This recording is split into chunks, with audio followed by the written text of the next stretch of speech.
Graça e paz, eu sou o pastor Paulo Araújo e é uma satisfação imensa de estar mais uma vez com você através deste vídeo, ministrando ao seu coração e esclarecendo dúvidas. Hoje nós vamos falar de um tema bastante interessante para os cristãos. O tema é resgatados da maldição da lei. Infelizmente, há muitas pessoas que lutam para sair da maldição. Pessoas que buscam correntes de oração, buscam campanhas de quebra de maldição para poder sair de uma vida aparentemente amaldiçoada. Mas o que a Bíblia diz a respeito disso? O que realmente hoje, no novo Evangelho da Graça, ou na nova aliança, no novo pacto, como é que um cristão deve lidar com a questão das maldições? Como é que isso ocorre? De que forma o cristão é amaldiçoado ou abençoado? E se é possível o cristão hoje, na graça de Deus, ter uma vida amaldiçoada. O primeiro ponto que nós vamos ver é como funcionava a questão da bênção e da maldição no velho pacto. Como é que isso funcionava? Vamos ver. Deuteronômio, capítulo 28, versículo 1, diz assim: Se atentamente ouvires a voz do Senhor teu Deus, tendo cuidado de guardar todos os seus mandamentos que hoje te ordeno, o Senhor teu Deus te exaltará sobre todas as nações da terra. O requisito para ser abençoado na antiga aliança era cumprir todos os mandamentos e ordenanças que o Senhor tinha dado através de Moisés. Se porventura um judeu naquela época transgredisse algum desses mandamentos ou ordenanças, por que pequeno que fosse, então ele não gozaria da bênção. Então, para ser abençoado, era necessário ter uma vida totalmente moldada na questão da lei de Moisés. Vamos ver o que acontece quando o judeu não cumpria no velho pacto a lei. Deuteronômio, capítulo 28 ainda, e o versículo de número agora é 15. Diz assim: Será, porém, que se não deres ouvido à voz do Senhor teu Deus, não cuidando em cumprir todos os seus mandamentos e os seus estatutos que hoje te ordeno, então virão todas essas maldições sobre ti e te alcançarão. Então, na velha aliança, se você cumprisse um quarto da lei, você era amaldiçoado, porque você não cumpriu tudo.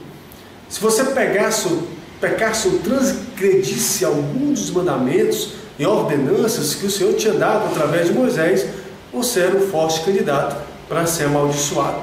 Então, na antiga aliança, funcionava assim: fazia as obras da lei, se não cumprisse todas, seria amaldiçoado. Se cumprisse, seria abençoado. Só que, infelizmente, nenhum judeu, na íntegra, conseguiu cumprir todos os mandamentos e ordenanças do Senhor Deus, sem que falhasse em algum momento. A única pessoa que eu conheço que fez isso, que conseguiu cumprir todos os requisitos da lei, se chama Jesus Cristo.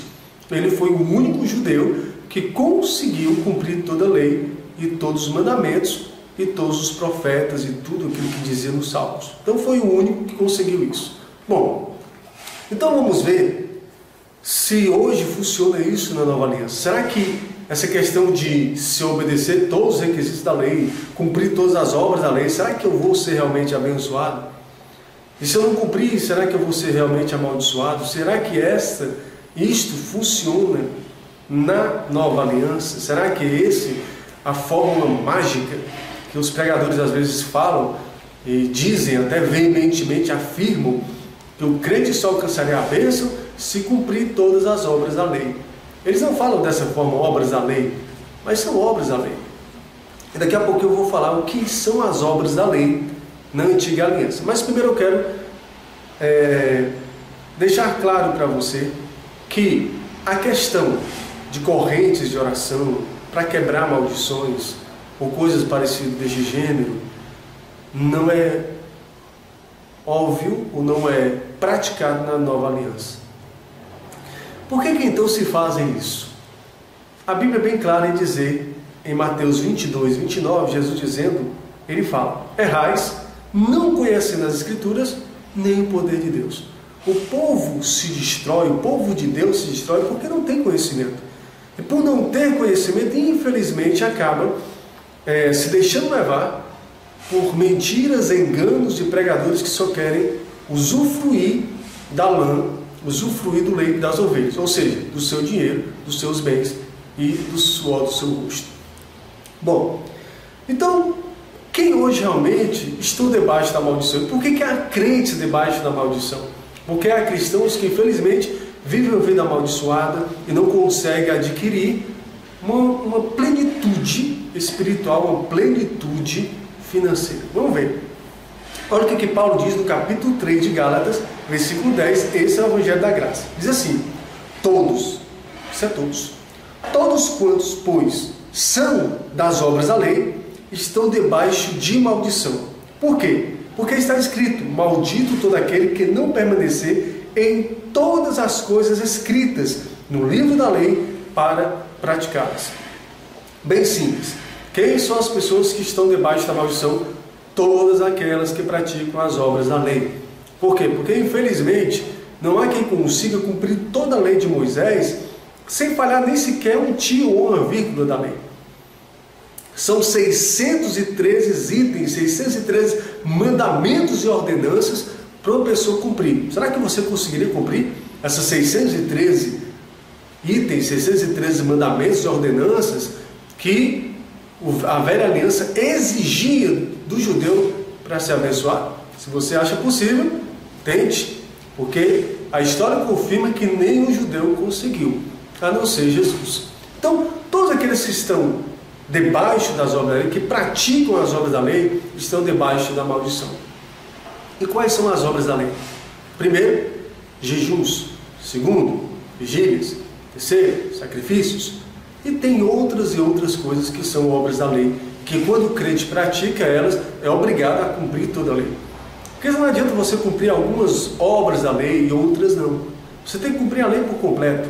Ou você vive pela lei, ou você vive pela graça. Não pode viver uma parte da lei e uma parte da graça.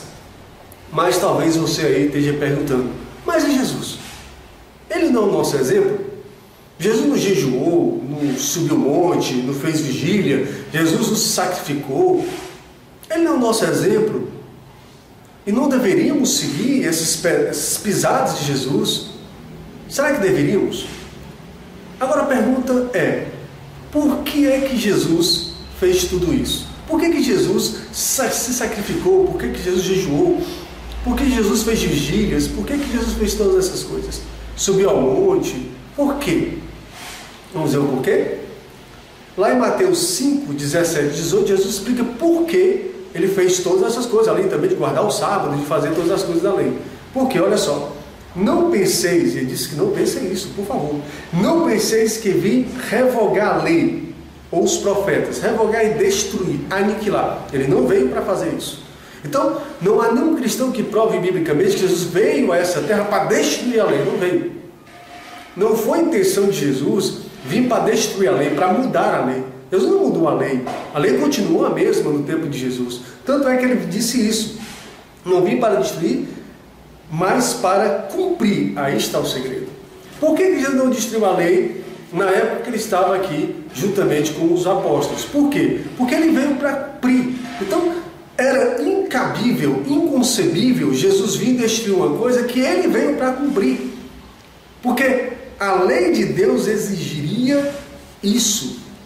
Era a justiça de Deus. E para ele cumprir a justiça de Deus, teria que jejuar, teria que cumprir a lei do sábado, teria que fazer todas essas coisas. E se você disser para mim que Jesus não cumpriu o sábado, então você está chamando Jesus de mentiroso. E eu não acredito nisso. Jesus cumpriu o sábado da forma que era para ser cumprido, que os fariseus, infelizmente, colocaram coisas que não existiam na lei. Por exemplo, os fariseus diziam que a gente poderia só andar 100 metros. Não é uma mentira. A Bíblia nunca fala isso. Nenhum requisito na lei de Moisés falou que no dia de sábado só poderia andar 100 metros. Então, os fariseus colocaram coisas que não eram da lei. Jesus veio praticar a lei como ele praticou e cumpriu. E ele diz mais, porque em verdade vos digo, isso é verdade, até que o céu e a terra passem, nem um i ou um tio jamais passará da lei. Bom, nada passará da lei. Até quando? Ele diz, até que tudo se cumpra. Então, tudo da lei, tanto as profecias acerca do Messias, o sacrifício vicário, tudo da lei que estava escrito acerca de Jesus, os mandamentos, ordenanças, leis cívicas, leis cerimoniais, Jesus cumpriu toda a lei. Então, não fique baseando a sua vida naquilo que Jesus cumpriu aqui na terra, porque ele cumpriu a lei. A Bíblia diz que a lei veio por Moisés, a graça e a verdade vieram por Jesus Cristo. Depois da morte de Cristo, se inicia então a nova aliança ou um novo testamento no sangue de Jesus. Porque é impossível que um testamento inicie antes que o testador morra. Não tem como. Na verdade, como é que o testamento entra em vigor? Quando o testador morre. Então, na morte de Cristo, se iniciou um novo pacto, um novo testamento, a partir daquele momento. Então, Jesus disse até para os apóstolos uma coisa interessante: há muitas coisas que eu tenho a dizer a vocês, mas não é possível, que você não pode suportar. Só quem pode suportar a verdade do Evangelho é aqueles que têm o Espírito Santo. Então, Jesus teve que esperar o Espírito Santo vir para poder ensinar os apóstolos a esquecer a lei e praticar a graça. Só que foi difícil. O livro de Atos é um evangelho, é um livro de transição. Nenhum teólogo vai dizer que o livro de Atos é um livro de doutrina. Pelo contrário, é um livro de transição. Tanto é que no capítulo 23, 24 e 25, Paulo é constrangido a raspar a cabeça e fazer voto. Por que ele foi constrangido a isso? Pelos próprios apóstolos. Então você vê que os apóstolos ainda estavam vivendo a lei, estavam zelando pela lei ainda. Então foi um processo de transição. E quem foi que Deus levantou para pregar o Evangelho da Graça? O apóstolo Paulo. Ele disse, esse é o vaso escolhido para levar o meu nome aos gentios. Então o Evangelho da Graça foi revelado ao apóstolo Paulo, por isso que ele diz isso, que aqueles que estão debaixo da obra da lei estão debaixo de maldição. Então nenhum apóstolo teve essa revelação tão profunda da graça como teve o apóstolo Paulo, que foi o nosso ministro, o nosso mestre, o nosso apóstolo, que disse, eu sou o apóstolo dos gentios. E Pedro foi o apóstolo dos judeus. Então temos que entender essa diferença entre os apóstolos, certo? Bom, então vamos lá, continuando a nossa meditação. Então, o que o Evangelho da Graça de Deus ensina acerca da maldição e da bênção, ensina como o crente ser abençoado? Gálatas 3,13 diz uma coisa interessante. O que o Evangelho da Graça nos ensina? Primeiro, nos ensina que nós fomos resgatados da maldição da lei. Olha o que diz Gálatas 3,13. Cristo Jesus, nos resgatou da maldição da lei, fazendo-se Ele próprio maldição em nosso lugar. Porque está escrito, maldito todo aquele que é pendurado em madeiro. Então Jesus, Ele se fez maldito por nós. Ele levou sobre si a maldição que era da lei. Então Jesus, Ele nos resgatou dessa maldição. Eu te pergunto, estamos ou não estamos resgatados da maldição da lei? Estamos sim. Se você crê em Jesus, crê no sacrifício vicário, você tem que entender que a maldição da lei não pode mais se apegar a você. Nada da maldição da lei pode se apegar à tua vida. Nada disso. Se alguém disser para você que é possível crente ser amaldiçoado, quando ele cumpre o que é as obras da lei. Mas quando ele vive pela graça, então ele é automaticamente abençoado. O que o Evangelho da Graça nos ensina? Que nós somos abençoados. Olha o que diz Efésios 1,3.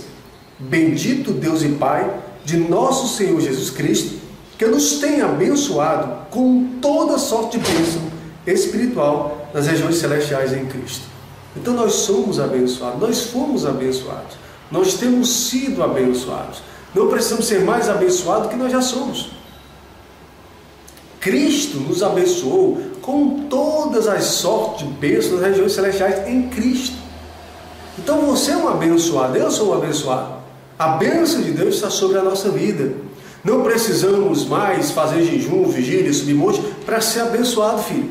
Você já é abençoado. É o que o Evangelho da Graça me diz. E assim eu creio. Então, o que o Evangelho da Graça nos ensina? Como é que essa bênção é garantida em Cristo na minha vida? Como é que eu tomo posse dessa bênção? Através de jejum, vigília, sacrifício? Pelar o joelho no chão? Colocar meu joelho em caroço de milho? Subir monte? Pagar preço? Será que é dessa forma que eu tenho que ser abençoado, que eu devo ser abençoado, que eu consigo a bênção? Vamos ver o que a Bíblia, o Evangelho da Graça de Deus nos fala. Gálatas 3,14 diz: para que a bênção de Abraão chegasse aos gentios em Cristo Jesus. Está vendo? A bênção chegou a nós através de quem? De Cristo, do sacrifício vicário dele na cruz do Calvário, não pelos nossos sacrifícios. Olha só, para que a bênção de Abraão chegasse aos gentios em Jesus Cristo, a fim de que recebêssemos, olha só o que ele está dizendo, recebêssemos pela fé, não é pelo sacrifício, não é pelo jejum, não é pela minha vigília, não é pelo meu monte, não é isso. Você não vai receber a bênção de Deus pelos seus esforços, mas pela fé. Fé em quê? Em Cristo, naquilo que Ele fez por você. E aí diz, a fim de recebermos pela fé o Espírito prometido. Querido, você já tem o Espírito Santo. Então, quando o crente tem o Espírito Santo, ele é um crente abençoado. Pelo menos deveria ser, mas o crente, infelizmente, tenta buscar pelos seus próprios esforços a bênção de Deus e acaba errando porque continua praticando a obra da lei, e na obra da lei, infelizmente, não há segurança de bênção. Pelo contrário, quem são das obras da lei estão debaixo da maldição. Então fica claro que você é abençoado, que a bênção de Deus chegou até você através de Cristo pela fé, certo? E você tem o Espírito Santo de Deus em sua vida, para que essa promessa de Abraão chegasse até você por meio de Jesus Cristo, que levou sobre si a sua e a minha maldição. Então somos hoje abençoados, louvado seja o nome do Senhor, graças a Deus por isso, tá bom? Eu quero dar uma palavra final que diz o seguinte: portanto, de agora em diante, ande segundo a fé em Jesus Cristo, sem as obras da lei, pois a bênção já está determinada em tua vida por meio da fé em nosso Senhor Jesus Cristo.